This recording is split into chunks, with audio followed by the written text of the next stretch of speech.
السلام علیکم ورحمۃ اللہ وبرکاتہ۔ آج کے سبق میں ہم سورہ بقرہ شروع کریں گے۔ سورہ بقرہ یہ ایک مدنی صورت ہے، اور مدنی صورت ان صورتوں کو کہا جاتا ہے جو اللہ کے نبی صلی اللہ علیہ وسلم کی مکے سے ہجرت کرنے کے بعد میں نازل ہوئی۔ وہ تمام صورتیں مدنی کہلاتی ہیں، تو یہ صورت بھی مدنی صورت ہے۔ اس صورت کے اندر 286 آیات اور 40 رکوع ہیں۔ تو چلیے سبق کو شروع کرتے ہیں۔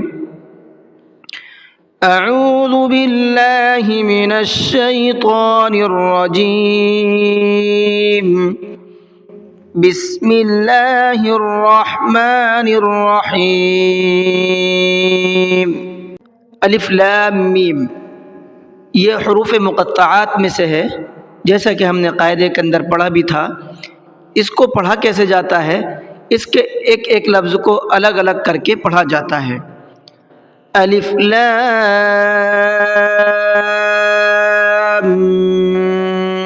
میم،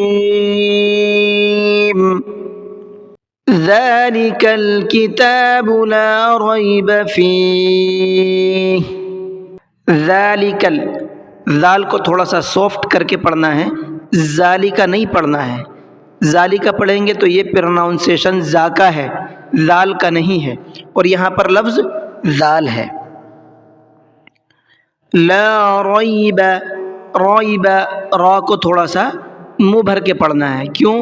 اس لیے کہ را کے اوپر زبر ہے، اور ہم نے قاعدہ پڑھا ہے کہ جب را کے اوپر زبر ہوتا ہے تو اس کو منہ بھر کے پڑھتے ہیں، پر کر کے پڑھتے ہیں۔ ھدی للمتقین، متقین کے اندر بڑا قاف ہے، تو تھوڑا سا اس کے مخرج سے ادا کرنا ہے اس کو۔ الذین یؤمنون بالغیب، الذین کے اندر بھی ذال ہے، اس کو بھی تھوڑا سا سافٹ کر کے پڑھنا ہے۔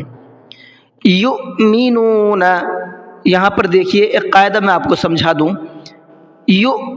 میں نے اس کو جھٹکے سے پڑھا ہے، کیوں؟ اس لیے کہ یہاں پر یہ دیکھیے حمزہ ساکنہ ہے، یہ جو جس حمزہ کے اوپر سکون آتا ہے اس کو حمزہ ساکنہ کہتے ہیں۔ تو یہ حمزہ ساکنہ ہوا، اس کے اوپر سکون ہے، تو حمزہ ساکنہ کے پڑھنے میں جھٹکا ہوتا ہے، اس کو جھٹکے کے ساتھ میں پڑھا جاتا ہے، اس لیے میں نے اس کو جھٹکے کے ساتھ میں پڑھا ہے، اور آپ بھی اسی طریقے سے پریکٹس کیجئے گا۔ بالغیب، اس کو حلق سے نکالنا ہے، غیبی پڑھنا ہے، غیبی نہیں پڑھنا ہے۔ یہ دیکھیے دو طرح کے ورڈ ہیں، ایک ہوتا ہے غیب اور ایک ہوتا ہے غیب، ان دونوں میں فرق سمجھیے۔ یہ جو غیب ہے اس کا جو پروناؤنسیشن جو ہو رہا ہے یہ ہے گاف کا پروناؤنسیشن، اور گاف جو ہے یہ عربی کا لفظ نہیں ہے بلکہ اردو کا لفظ ہے۔ عربی کا لفظ کیا ہے؟ غین ہے، تو یہاں پر کیسے پڑھنا ہے ہمیں؟ بالغیب وَيُقِيمُونَ الصَّلَاةَ، وَيُقِيمُونَ کو اس کے اندر قاف ہے، یہاں پر قاف کو تھوڑا سا اس کے مخرج سے نکالنا ہے اور منہ بھر کے پڑھنا ہے۔ صلاۃ، صلاۃ کے اندر صاد کا خیال کرنا ہے، اور صاد کو بھی منہ بھر کے پڑھنا ہے، پر کر کے پڑھنا ہے۔ وَمِمَّا رَزَقْنَاهُمْ يُنْفِقُونَ، وَمِمَّا، یہاں پر دیکھیے میم کے اوپر تشدید ہے، تو جب میم کے اوپر تشدید ہوتی ہے اس میں غنہ کر کے پڑھتے ہیں، تو یہاں پر غنہ کریں گے تھوڑا سا۔ وَمِمَّا رَزَقْنَاهُمْ، یہاں پر دو قاعدے سمجھنے ہمیں۔ پہلا قاعدہ، را کے اندر را کو منہ بھر کے پڑھنا ہے، اس لیے کہ را کے اوپر زبر ہے۔ دوسرا قاعدہ ہے رزق کا قاف، یہاں پر کیا قاعدہ ہے؟ یہاں پر قلقلے کا قاعدہ ہے۔ کیوں؟ اس لیے کہ قاف کے اوپر جزم ہے، اور قاعدہ یہ ہے قلقلے کے حروف 5 ہیں، قاف، طا، با، جیم، دال، تو ان میں سے ایک قاف بھی ہے، اور قاعدہ یہ ہے کہ جب ان کے اوپر جزم ہوگا تو ان کے اندر ان کی آواز کو تھوڑا سا ڈبل کر کے پڑھنا ہے، جیسا میں پڑھ رہا ہوں، رزق،